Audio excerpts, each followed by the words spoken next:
I honestly thought my wife was an unhappy, nagging, complaining ass person, right? But of course, as a diagnosed narcissist, I'm going to misinterpret a lot of things. Of course, as a diagnosed narcissist, I'm going to see the world through my own kind of narcissistic lenses, right? And of course, she wasn't actually nagging. She was just feeling unheard. So that's what we're talking about today, y'all. How I and other narcissists misinterpret people's feelings when it affects us negatively, when it makes us feel bad about ourselves and how we feel internally, how we feel as a person. When we take your feelings or the feelings of other people as a personal attacks instead of just constructive criticism and love coming from a different place, right? So before we hop too deep into it, make sure you hit that subscribe button, y'all. If you don't know the story, my wife had left for the last time around this is February, March of 2020, right around when the pandemic was first getting kicked off and first getting started. And the governor, right, I think it was Roy Cooper at the time, had put out a stay-at-home order, right? And guess what? She did not stay at home. She left. She packed herself up and left. And of course, I wasn't taking any type of accountability. I was blaming her, blah, blah, blah, boo, boo, boo, boo, boo, boo. Y'all get it. Y'all get how the mind of a narcissist works. I don't need to go into detail. But honestly, we had a couple marriage counseling sessions, and I feel like that's what helped me out, right? Before I go any further, this is in no way, shape, or form an endorsement for you to go to marriage counseling with an abusive, narcissistic partner. This is not an endorsement. I have been in therapy for 9 years, right? So my mind works a little different, right? And this is not me saying I'm the best narcissist in the world. This is just me stating factual data that I've had 9 years of therapy, right? Don't let my therapy journey influence you to go to therapy with a lying, manipulative, cheating, narcissistic bastard. Okay, that's it right there. But in reality, like, we went to marriage counseling and the therapist let her talk. You know, we was on Zoom, so she muted me and just let my wife have a few minutes to just get it all out of her system. And when my wife was talking, right, the whole time she was talking, in my mind, I'm like, she is nagging, she is complaining, she's only talking about the bad stuff, right? That's how I saw it. I felt like everything that she was saying was 100% a personal attack on me from her own skewed perspective, or something that it was her dad's fault, right? Your dad wasn't there, so that's why you misinterpret things that a real man does. You don't know how a real man is supposed to act, right? But of course, I was not acting and behaving and treating her like a real man should. Of course, I get that. Just back off. Give me a little grace. Damn. No, but for real, though, I was really not a good partner at that time. But while she was talking, because this is over Zoom, right? While she was talking, I'm taking notes under the camera, right? I'm writing right now. You can't tell that I'm writing because you can't see my hands moving. But I'm taking notes under the camera just so I can have a rebuttal to everything that she's saying. Like, everything that she's saying, I have an excuse for. I cannot wait to talk. I'm gonna expose you for how wrong you are, right? But because I had been in therapy so long, when it came my turn to talk, I took a second, right? I was just like, what is she actually saying? Is she actually complaining, or is she actually telling the truth, right? Am I misinterpreting her complaints as her truth as a complaint, right? Is what she's saying, does it hold any water? Is it valid in any way, shape, or form? And of course, it did, man. Of course, I took my time with a response, with a reply. I told her, I straight up, I was like, you know what? I got to do something different here, right? I have to change my way. I can't keep doing the same thing, because she's honestly, she's in control right now. She doesn't have to come back. Like, if I want her to come back, I have to be willing to sit right here and listen.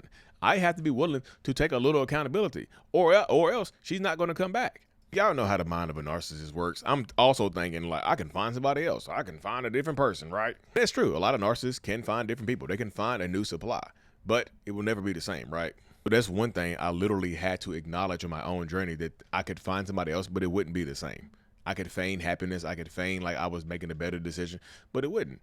But so I really had to sit there and think. I'm like, she's not nagging.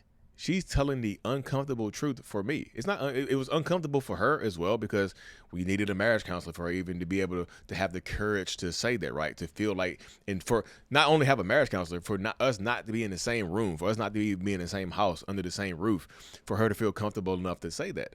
So I had to literally sit there and take it. I was like, and when it became my turn to talk, instead of unleashing all this stuff that I had written down to say, I literally said, You're right. You're 100% right. I don't have the authority to tell you how you should feel based on my behaviors. And I honestly think that shocked my wife, right? I honestly think it shocked her system because she's not accustomed to me talking like that, right? Most people are not accustomed to hearing their partner just take 100% accountability, especially when you're dealing with somebody that's clinically diagnosed with narcissistic personality disorder. I was like, you're right.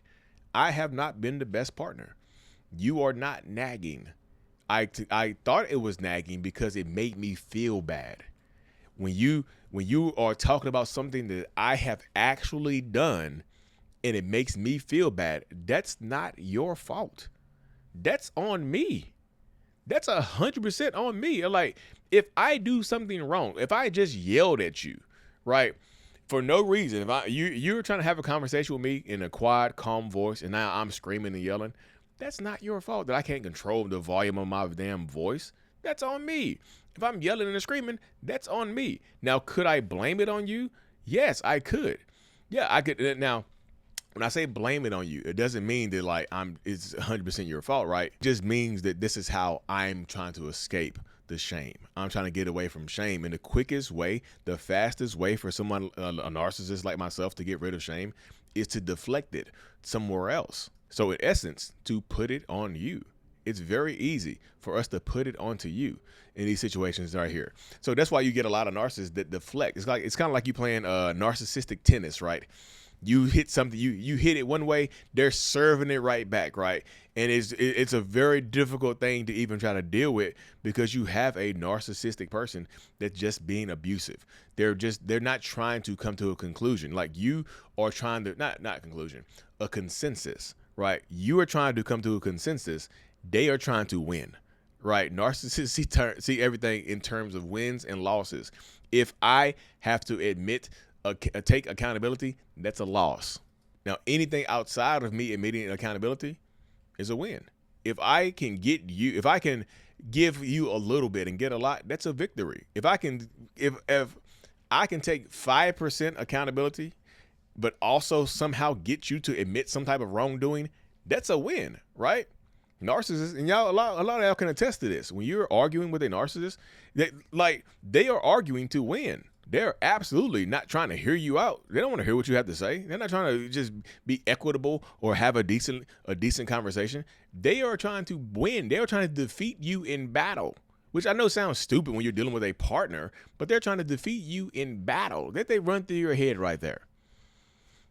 Something as simple as an argument is treated like a battle when you're dealing with a narcissist. I know that, again, I know how ignorant that sounds, y'all, because I'm the one saying it. I'm the one living it. I know how ignorant and how dumb this sounds when I say it out loud. You don't have to come at me and just like, Lee, that sounds so stupid. I know.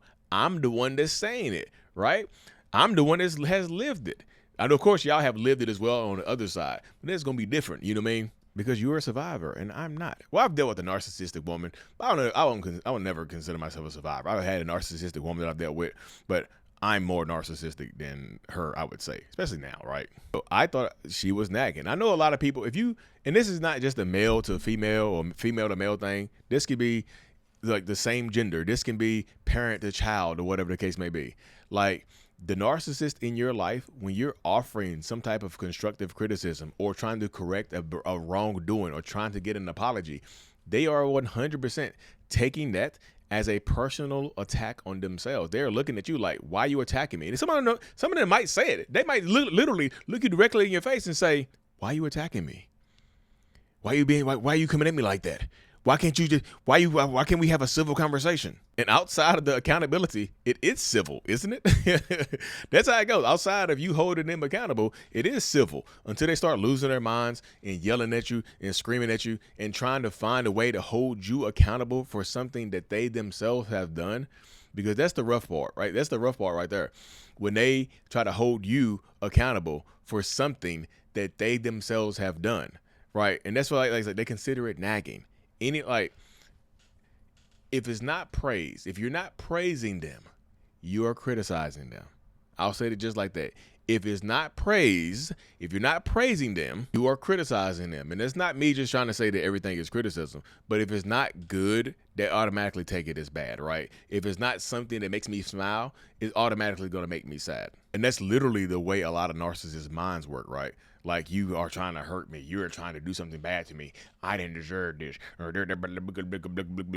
And again, y'all, there's no way to correct a narcissist's behavior until they themselves want to correct said behavior. Unless you have some type of leverage. In order to get a narcissist to move, you have to have some type of leverage to get them to move. You have to have some type of leverage to move them, because otherwise they'll just keep trying to run over top of you, right? Because that's how narcissists work. I'm going to run over top of you because some way, shape, or form, I see this as a direct benefit to me. And that's how I keep working. That's how I keep doing what I do, right? Because narcissists are going to see it that way, right? So if you made it this far in the video, y'all, you got something from this video, make sure you hit a thumbs up, turn those notifications, hit that subscribe button, and drop a comment in the comment section, y'all. If you made it this far, leave like a peanut or an acorn in the comment section. Like, let me know that you supported all the way to the end. And if you want to do a one-on-one, enter the code MENTAL, MENTAL 15 for 15% off all one-on-ones and phone calls. It doesn't work on the packages, y'all. It just works on these single phone calls because the packages are already discounted, right? So MENTAL, MENTAL 15, mentalhealness.net for everything, y'all. Peace.